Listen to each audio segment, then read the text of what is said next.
How to Stay Invisible. Chapter 16. Raymond woke up early the next morning. In the smoky light of the day, he checked his trap. The crackers were gone, and the trap was still standing. He couldn't help but feel a little disappointed. He reset it and added another cracker. Then he headed to the school to scavenge the dumpsters before going to meet Stiggs at the river. The snow had melted away, but the ground was hard as ice. He managed to save an unopened box of expired breakfast bars, about a dozen oranges, and his best find yet, a huge unopened bag of Quaker instant grits. He stowed them away in the hollow, eating a breakfast bar and tossing one to Rosie. He pocketed an orange to eat on the way. He grabbed his fishing gear and headed to the river. Hank had left the camp the night before and was still missing this morning. But Raymond had learned that week that coyotes often walked miles away from their homes, hunting. He hoped Hank would be back soon. He liked having the coyote around. The noises of the woods at night were a little less intimidating with a coyote sleeping outside the hollow. Rosie was in good spirits, obviously pleased with Hank's absence. They stopped by the river to collect the contents of Raymond's minnow traps. Then they walked back through the woods and up to the road. They crossed over the bridge and entered the woods on the other side. Stiggs was already waiting at the water in his usual spot, and Rosie jogged ahead to greet him. "I see that leg is doing all right," Stiggs said, rubbing the dog's head. He pulled some jerky from his pocket, and Rosie accepted, licking his hands. "What took you so long?" he asked Raymond. "I've already caught 3 fish." 3? Raymond said happily, opening his tackle box to bait his hook. He cast his line and went to stand by the old man who was seated on a log, rebaiting a hook. "How's school?" Stiggs asked, handing Raymond a thermos of hot chocolate. "School is school," Raymond shrugged. He took a long swig, relishing the warmth. "That old hat looks good." "Yeah," said Raymond, adjusting the ear flaps. "Thanks." Stiggs grunted and cast his line in the river. The pair fished for a few hours. They didn't talk much, and Raymond was just fine with that. He caught a good-sized catfish, and Stiggs helped him clean it, showing Raymond how to correctly fillet the fish to get rid of all the bones. He carefully cut the fish around the dorsal fins and then down its back, using the spine as a guide. Stiggs was a patient teacher, and Raymond was happy for the pointers. When the sun was high, Stiggs unwrapped 2 sandwiches, offering one to Raymond. "You keep him fed?" he asked. "I am," said Raymond, without looking at the old man. He took the sandwich and ate it slowly, feeling Stiggs' eyes on him. "Your folks make it back?" Raymond nodded. Stiggs wasn't exactly prying, but Raymond knew that he wasn't convinced by his assurances that everything was fine at home. "Thanks for the knife," he said, changing the subject. "Glad you can use it," said Stiggs. "It needed a good home. How's that friend of yours that you told me about?" "Harlan? He's good." "He's Harlan," Raymond smiled. "Why?" "I know his father is, if I'm thinking about the same kid. He played ball with my son growing up. Had a hard time, that one." "Harlan or his father?" Raymond asked. "His father," Stiggs said. Raymond knew that Harlan lived with his grandmother, his father's mother. Harlan had mentioned his father a few times, but nothing major. He'd never really asked about Harlan much about his family, mostly because he didn't want Harlan asking about his. They seemed to have a mutual understanding that way. After lunch, Stiggs stood. "I better be getting back. You staying?" "Yeah, for a while," said Raymond. He was hoping to get enough fish to try out a new technique to preserve the ones he caught. "Suit yourself," said Stiggs, picking up his gear. "See you next weekend?" asked Raymond. Stiggs grunted and patted Rosie's head. Then he turned and walked through the woods without another word. Raymond stayed at the river until close to dark, only catching one more small catfish. Then he packed up his gear and went back to camp. Ignoring his book bag full of homework, Raymond made a fire and prepared his fish, setting them on the A-frame to roast. Then he walked to the creek to fill his can with water. He carried the can of water back to camp and set it on the coals. He waited as the fish roasted, turning them patiently, warming his stiff fingers by the flames. When the water in the can was hot, he poured in grits, holding the bag carefully. That week, Raymond had whittled a spoon, and he stirred the grits with it, pulling the can from the fire to cool. He would work on a fork next, and he thought maybe even a set of tongs would be nice. He sat with Rosie, eating roasted fish and grits as the sun set. He cleaned up at the creek just as the light snow started to fall. He heated river stones in the fire and tucked them into the sleeping bag for extra warmth, a tip he thanked the Boy Scouts for. He adjusted the fur hat, tying it firmly under his chin, and crawled into the hollow. He hung the curtain of ferns in the opening and pulled Rosie close, trying to burrow into the sleeping bag. Rosie licked his cheek, and he closed his eyes and said a silent prayer that the snow would be a light one. On Sunday, Raymond washed his clothes in the creek using the last of his soap and laid them by the fire to dry. He would have to get another bar soon.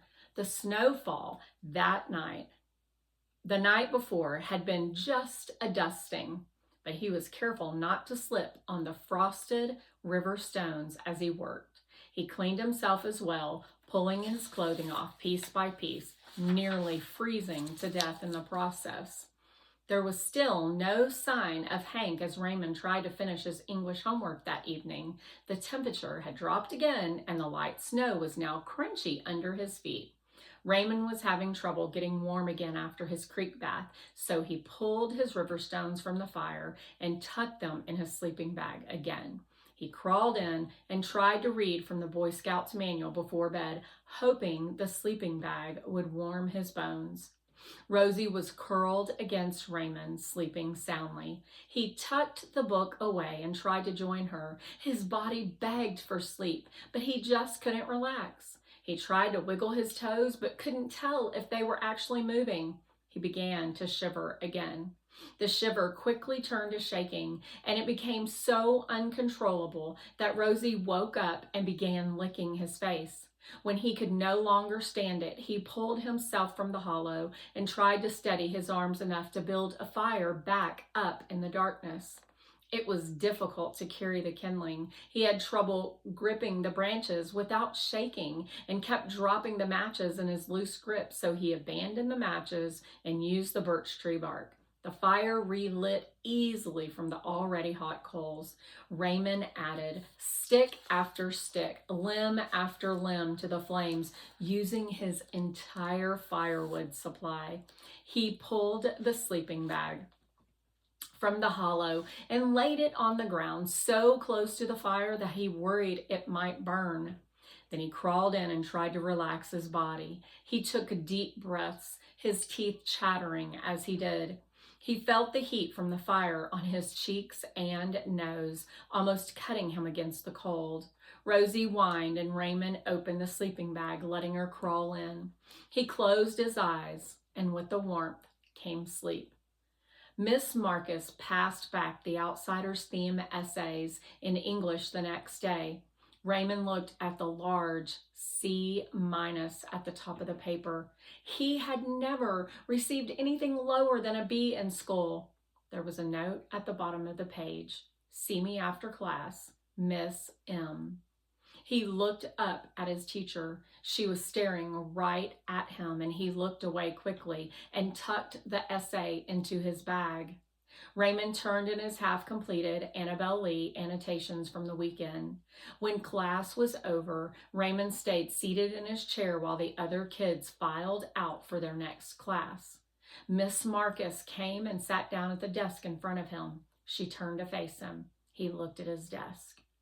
"Raymond," she said quietly, "I thought we talked about your grades slipping before the break ended. I really expected you to turn in your best work on this essay." "That was my best work," Raymond said, but even he knew he was lying. He had written it the night before break ended, and it was sloppy and scattered. He shook his head a little and sighed. "Break just got really, busy. I thought I did okay." He continued to look at his desk. He could feel Miss Marcus's eyes on him.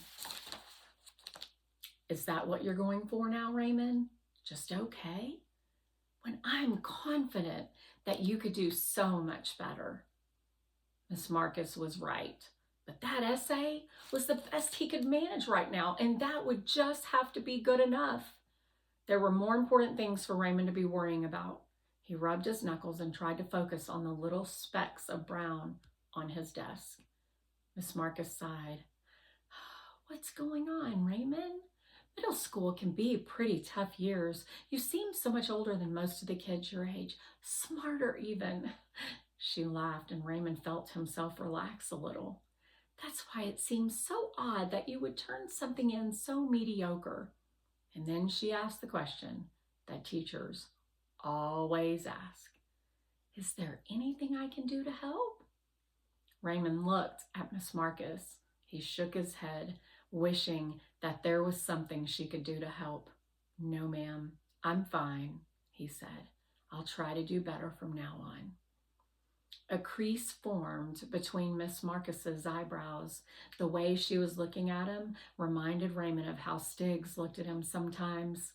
He thought she was going to start asking him more questions, but instead she said, "Okay, Raymond, I'm going to write you a pass for gym." And just like that, Raymond was dismissed.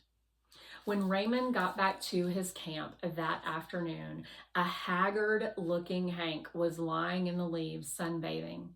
Rosie was standing over him, and Raymond thought that if Rosie could talk, she would be giving him a lecture on cleanliness. "Hank!" Raymond called happily, and the coyote stretched and arched his back, rolled in the leaves, and wagged his tail playfully. "Where you been?" Raymond had missed the coyote. Hank jumped up and did a few small leaps. Raymond laughed. "I see not much has changed then." Rosie made a groaning noise against Raymond. "I see you, Rosie," Raymond told her, scratching her ears. Raymond walked to check his trap. After several days with no success, he had moved the trap to a location closer to camp and upgraded his bait to some leftover slices of orange. The trap was still standing, and the orange slices were gone. "Sneaky," Raymond said, wondering what type of animal had removed whole orange slices without setting off the trap. He grabbed another orange from the hollow. He squeezed some of the juice around the trap and then carefully laid a piece of the orange back under the rock and ate the rest. Raymond spent the afternoon doubling the insulation in the hollow. He hung another curtain of ferns in the mouth of the hollow and patted the floor with soft moss pulled off rocks, more ferns, and pine straw. He was already wearing all his clothing to bed. He convinced himself that the shivering was just due to hunger, that it wasn't too cold outside. He just wasn't getting enough food. He needed calories. He needed meat. He checked his trap again. Still nothing. Raymond looked at his fishing pole. He sighed. Mr. Brewer had assigned 30 math problems for tonight. He cooked grits and peeled oranges for dinner and worked on his math homework. "How about a rabbit, Hank?" he asked, but Hank was already asleep.